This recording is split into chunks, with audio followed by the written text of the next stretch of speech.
Okay, we moved from the half-baked studio into the half-baked garage. I just made a purchase of a John Deere SST16 spin steer technology. They built them back in the 90s for several years, 4 or 5 years maybe. They were notorious for steering problems. They were steered with the back wheels only. The front are just casters. When they worked fine, but people had a lot of issues with stuff like the vacuum actuators. They're were notorious for leaks and causing problems, and there's some micro switches down in here to control the actual operation of the hydrostat.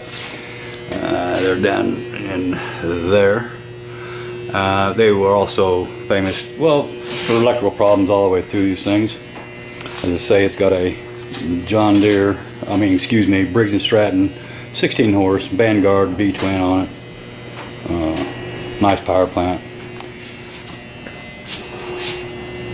We're going to get all this linkage and stuff disconnected and try to get this thing dropped out.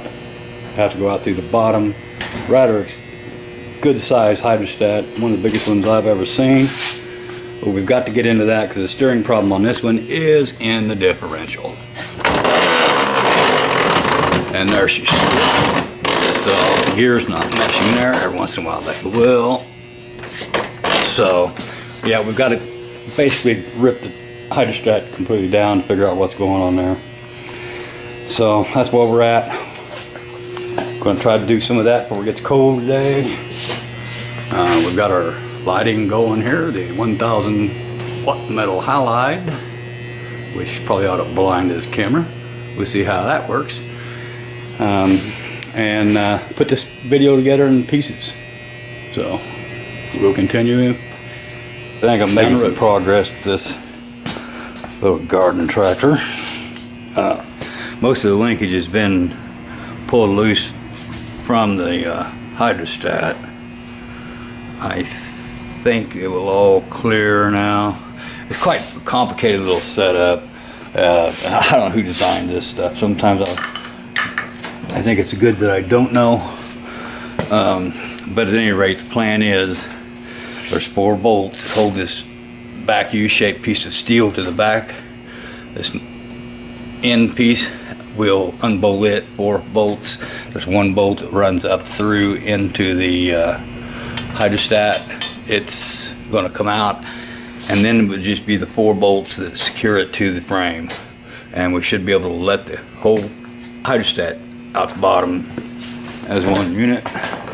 I don't know how much it weighs. Looks like maybe 50-70 pounds, somewhere in there. No big deal. So that's the next move. We'll get the impact out and pull this thing off the back and see what it looks like. Providing it'll come on there.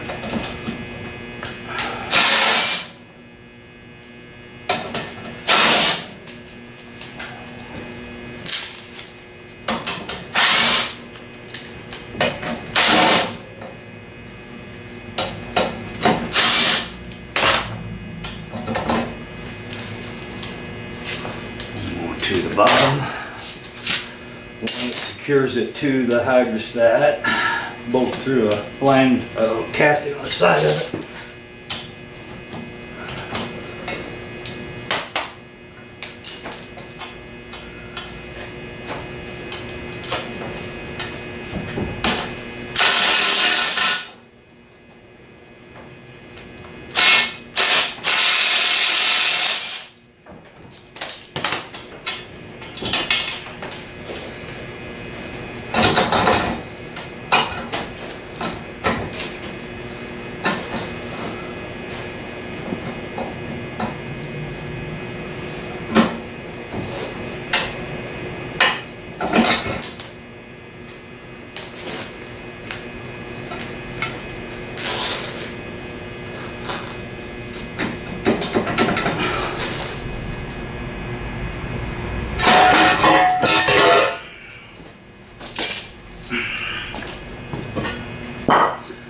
That was no problem. Oh. And we want to make sure leave this piece of linkage in there so I have some reference. Like I said, there's just a whole boatload of linkage and stuff on these things that has to be dealt with. Just take a little closer look in there at this stuff. There's one of the two micro switches on this side. Actually, yeah, there you can see both of them. Like there, the control the steering. There's, let's see.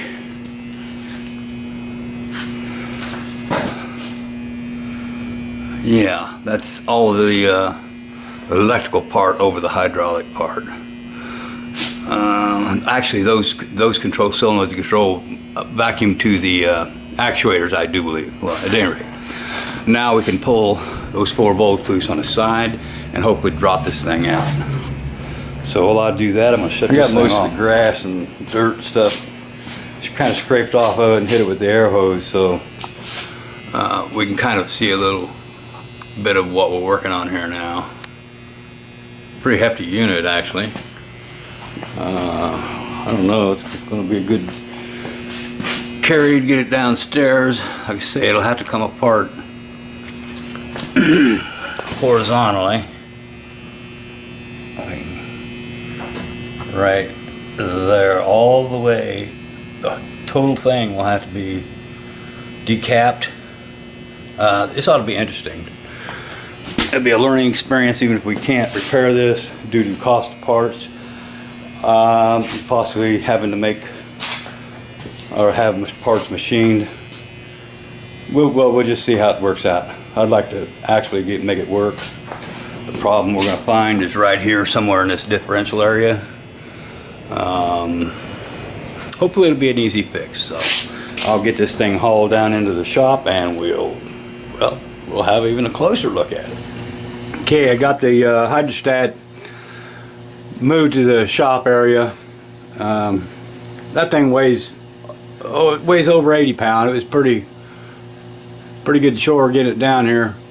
Those pistons right there weigh upwards of 80 pound piston rod assemblies. They weigh upwards of 80 pounds themselves. That's for you gearheads. That one on the left there, that's out of a 398. That'd be a crossblown 6 1/4 bore, B12 cat. That one's out of 3516. Yep, knickknacks on the wall. Here's our hydrostat after the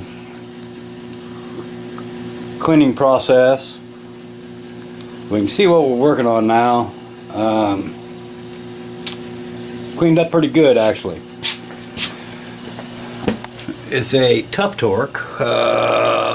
Don't know what the model number is though, and it's got a serial number of 007 704 on it. That tells me nothing. I've been all over the internet looking for a reference, a picture, an image of this thing.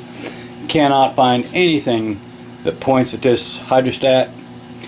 Tuff Torq doesn't show anything on their website, so yeah, it was built for John Deere, and you know, it's going to be one of them deals where everybody gets stingy with the manuals, you know, and you pay an outrageous price if you can find one, and blah blah. So we probably won't be worrying about that too much. Worked on a lot of automatics, hydrostats, this sort of, been working on stuff like this all my life, so we'll just take it apart and see what's wrong with it, see if we can find that gremlin, the gremlins. Next step will be to take the drain plug out of the bottom. We'll get it drained out in that pan there, and then flip it up on some wooden blocks and stuff upside down so we can take the bolts out of her and split the cases, and then go from there.